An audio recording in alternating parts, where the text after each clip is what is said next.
Welcome to Supply Chain Now, the voice of global supply chain. Supply Chain Now focuses on the best in the business for our worldwide audience, the people, the technologies, the best practices, and today's critical issues, the challenges and opportunities. Stay tuned to hear from those making global business happen right here on Supply Chain Now. Hey, good morning, everybody. Scott Luton here with you on Supply Chain Now. Welcome to today's show. On today's episode, we're going to be diving into a conversation with a critical member of the global supply chain workforce, a professional truck driver. Stay tuned for what promises to be an informative and intriguing discussion.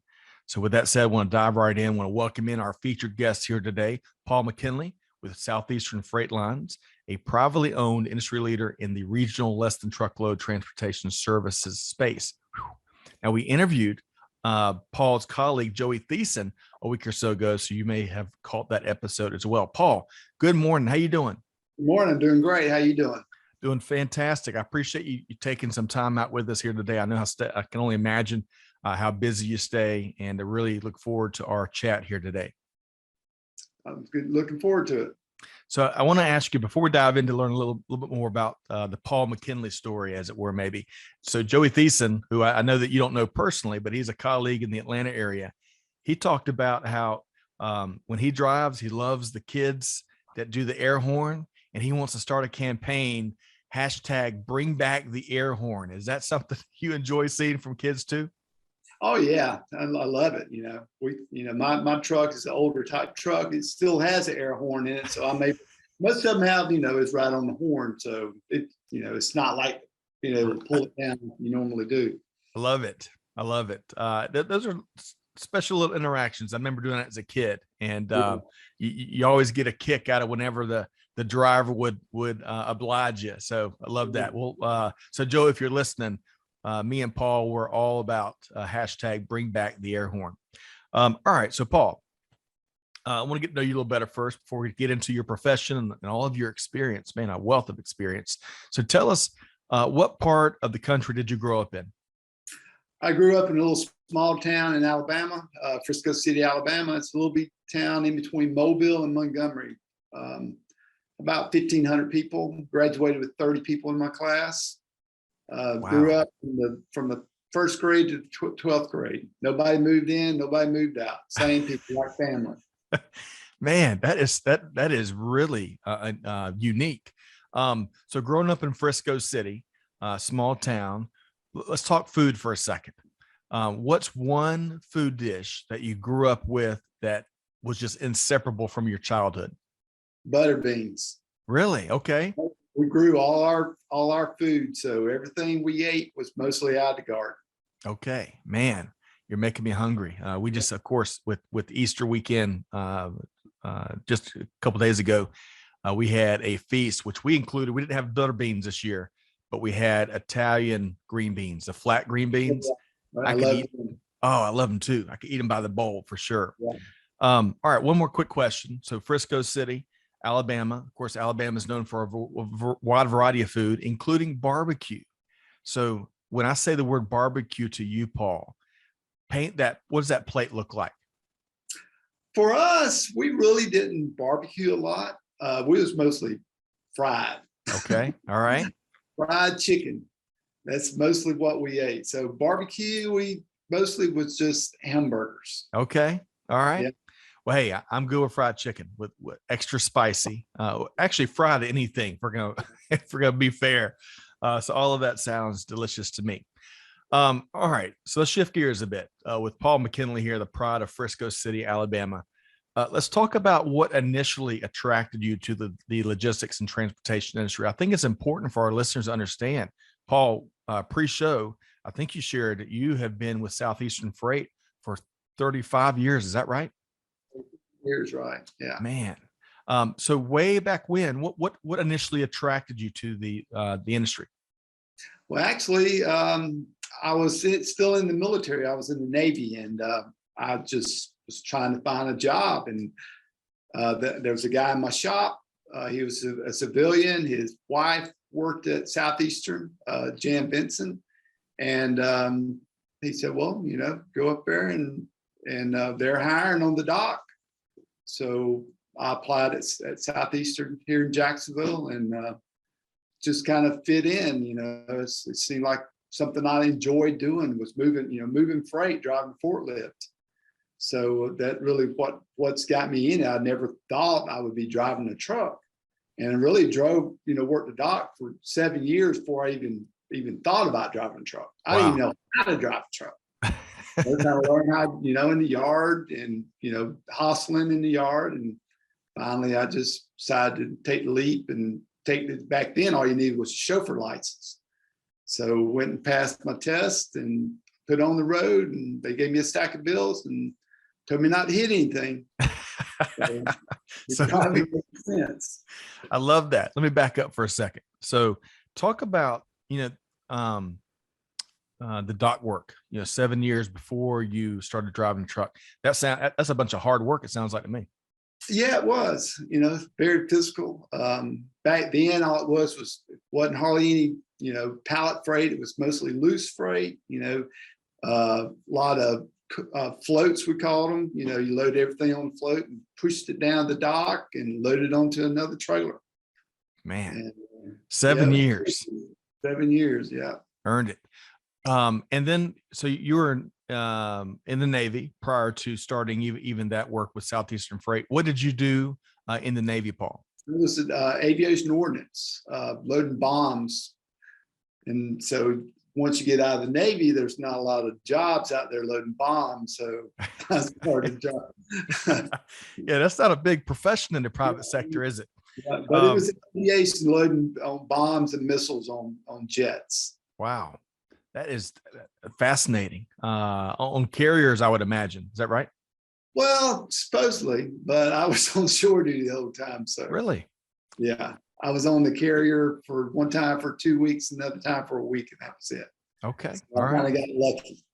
Well, that's good. Luck is a good thing. All right. So from the Navy, loading bombs and missiles to the dock there in Jacksonville, where you are now and have been for a long time, for about 7 years.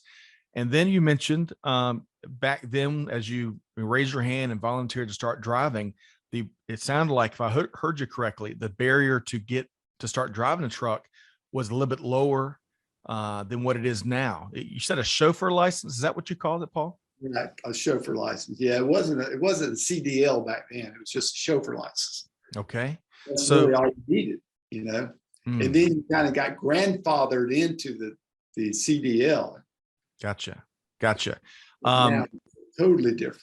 Yes, it is. 6 or 8 weeks now, I think.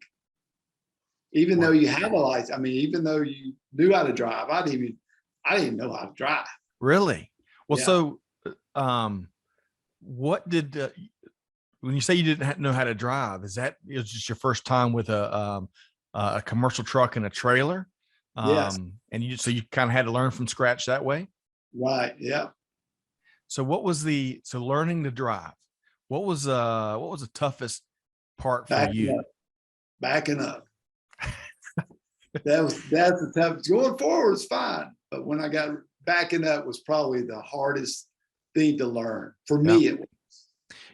It's amazing now as you look at these new pickup trucks that are, of course, built to tow things, and they've got the cameras and even the little on the dashboard electronic steering wheels to help folks back up.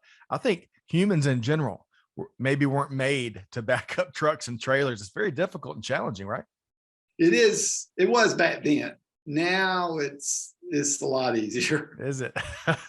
Yeah, it was. And it's fun. It's challenging, because some of the spots we have to put these trailers in are difficult. But if you run the same route every day as I do, you get used to it. You know what's going to be tough, but it always changes. There's always things that wasn't there the day before, and you just got to keep your eyes open and be aware of everything around you.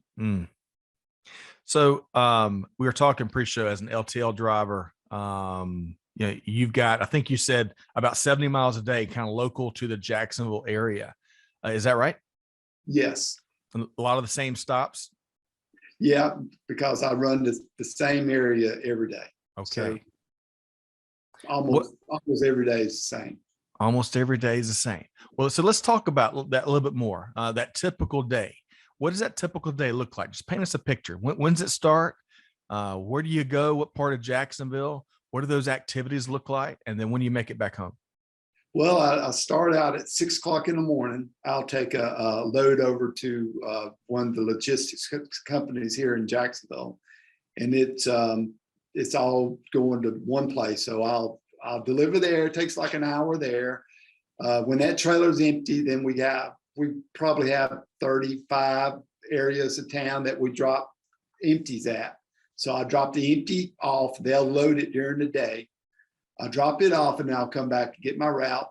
Then I'll go probably 30 miles, 20 miles from here, and I'll start my route. I'll make deliveries probably from 9 to 15 deliveries. And then once I stop delivering and I get empty, I'll start picking up.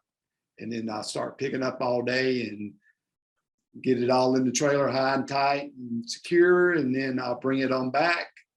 And then usually once I back it up to the dock, then I'll go out again and start picking up the trailers we dropped off that morning with loads and bring it in. And that's about it. By that time, it's about 6:30 in the evening. Man, day in and day out, the backbone of global supply chain, what you and your fellow professional drivers do. Tell us about that sense. I mean, 35 years in, it might just be, what you do now. You may, it might be even be subconscious, I think is the word I'm looking for. But that sense of accomplishment, when you work that 12 and a half hour day and you're that critical cog and getting things moved where they got to go. I mean, is that pretty gratifying? Well, it is. Yeah, it is gratifying. It's like I said, it's challenging. And I like it mostly. I like to see how much freight I can get on a trailer. That's what I do. It's like tetris. You don't lose an inch of space. Everything, it has its place. So you try to get as much freight on that trailer as possible. And you try to make all the pickups assigned to you. So I don't like missing any pickups. Man, I love that. It is challenging.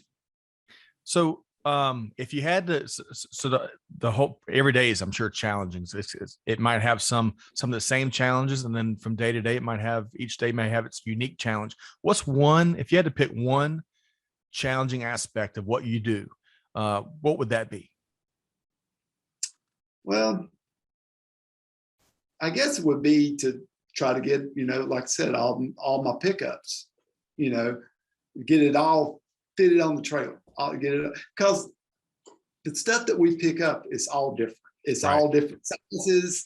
Is big, bulky, small, just awkward, and trying to get it fitted in there so you can get everything. But your customers, what type of freight they're going to be shipping out. So sometimes it's surprising, but most of the time it's it's the same. Yes, it's the most challenging jigsaw puzzle in history, maybe. I don't know.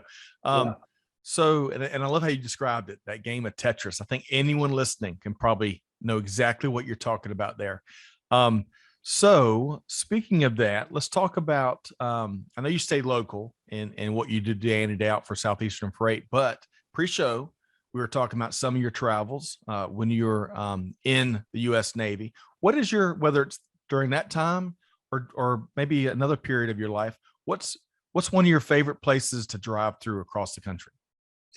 I really don't travel a lot, but actually Alabama is a beautiful place. And I really didn't know it at the time when I lived there. Yeah. But when you go back now, I guess because you lived there so long, you really didn't recognize how beautiful it was.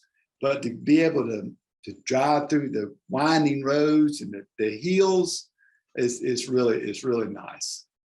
I agree. And now when you're driving without a trailer in your personal conveyance, you've been driving so long, do you forget sometimes that you don't have a trailer behind you and you can You can enjoy the drive a little bit more. No, you don't. It's it's totally different. I mean, Yeah. you know that you're in your personal car and you got to drive totally different than when you're driving that semi. So my dad, Paul, was had a CDL. He didn't drive trucks. He drove our church buses, right? MCIs, that kind of stuff. And it's fascinating. So many folks don't realize what all goes into, maintaining a truck and of course, driving the highways and keeping your head on a swivel. That level of detail probably most humans probably aren't built for that. So tell us about when you're driving, through the highways and byways of Jacksonville, just how careful you've got to be, not because of your own vehicle, but all the vehicles around you. Right. Yeah. It's getting really bad now. It's just so much aggression out on the roads now. I mean, there's some crazy people out there. Really got to watch, what you do. Yes. Used to, you got to watch when, just like he's talking about, about the air horn. You got to watch the air horn because people get mad with that air horns. So you're blowing at a kid, going like this, and they're blowing it at them. And man, I'll tell you what, all the things we got to take into consideration as we're driving down the road. All right. Before I'm going to ask you in a minute what you wish more folks knew about the truck driving profession. But before we do, as I learned pre-show, you've been at Southeastern Freight for 35 years, and as special as that is, you also have the opportunity to work with your daughter, Heather, who also works as part of Southeastern Freight. Do y'all ever, talk shop on the weekends or when you're grabbing a bite to eat during the evenings or something? Yeah, we do a lot. Yeah, sure do. How special is that? It's very special. Yeah. I talk about more than she does, but it's good. Yep. Now she's got a different role with the company. Is that right? Yes, she's the office manager. Okay. All right. She started here while she was going to college, so she worked part-time here, and then she was a teacher, and she taught for like a year and a half and decided it wasn't for her, so she just came back to Southeastern. Love that. Okay. So a couple of things about the culture at Southeastern Freight. And this is the second conversation I've had.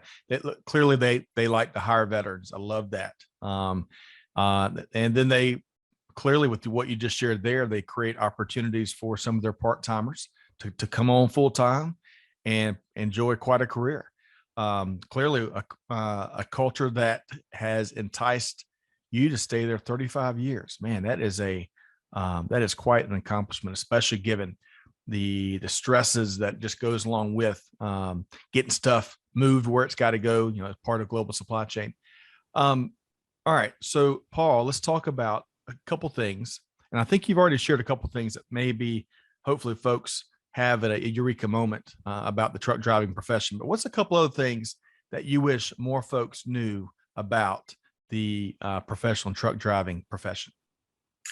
They just need to learn, that this truck's not going to stop on a dime. They go and they cut you off. They don't realize that, I'm pulling, 30,000 pounds behind me. I'm not going to be able to stop, and, they need to realize how much room it takes to turn, and our customers need to learn, realize that you just can't get in some places, they can't understand why I can't get back to where they want me to put this thing. So when you tell them I'm in a semi, and then they come out and say, well, I didn't know you was driving that big a truck. Hope it was a semi. It's not like a UPS truck. Right. It's not like a little darter van or something. I mean, yeah, I got to have room, right, Paul? Right. Yeah. Anything else to any of our listeners that might be, in high school, college, or might be starting out their career, they're still trying to, piece together upstream and downstream, what makes up supply chain, anything, my view is that our professional drivers community do not get the recognition that they deserve. I mean, they keep us moving, they keep us rolling. Even during the pandemic and other similar challenges, they protect our psyche because they keep stuff on the shelves. They keep things moving. Do you share that? Do you wish that drivers in general would get more visibility and get more recognition out there? Oh yeah. The people just don't realize, the amount of work we do. It's not like a regular job. It's not like a 9-to-5 job. Usually we don't know. I know what time I'm going to come in, but a lot of times you don't know what time to come in. You definitely don't know what time you're going to get off. It's a lot to it. Yeah, agreed. Well, really, on behalf of our Supply Chain Now team, appreciate what you do day in and day out. Again, I think I shared with you pre-show, 35 years. I can't imagine what you've seen out across the roads. I hope you can sit down and write a book at some point. I bet a lot of folks, I know I would be fascinated with some of the things that you've seen over the course of your career. Yeah, you see some crazy stuff out there. All right. So let Paul really, an hour or 30 minutes doesn't do justice for everything you've done in your career, but I appreciate your time here today. I want to let you get back to what you've got to do. How can folks that want to learn more about you or about Southeastern Freight Lines, where would you direct people to go? Well, you can go to our website. It's sefl.com, and it tells you all about Southeastern on there. If you want to apply for a job on there, it's very informative. Wonderful. It's just that easy. Well, Paul McKinley, really enjoyed meeting you here today, learn a little bit more about what you've been up to over the course of your career. Thank you so much for what you do and for spending some time with us here today. Well, you're welcome. Thanks for having me. You bet. All right, listeners, hopefully you've enjoyed this conversation as much as I have. If you missed the first conversation with Paul's colleague, Joey Thiessen, make sure you check that out. But hopefully you enjoyed Paul's perspective. I know I did here today. Whatever you do, though, I challenge you, Scott Luton, on behalf of the Supply Chain Now team. Hey, do good, give forward, be the change that's needed. And with that said, we'll see you next time right back here at Supply Chain Now. Thanks, everybody. Thanks for being a part of our Supply Chain Now community. Check out all of our programming at supplychainnow.com and make sure you subscribe to Supply Chain Now anywhere you listen to podcasts. And follow us on Facebook, LinkedIn, Twitter, and Instagram. See you next time on Supply Chain Now.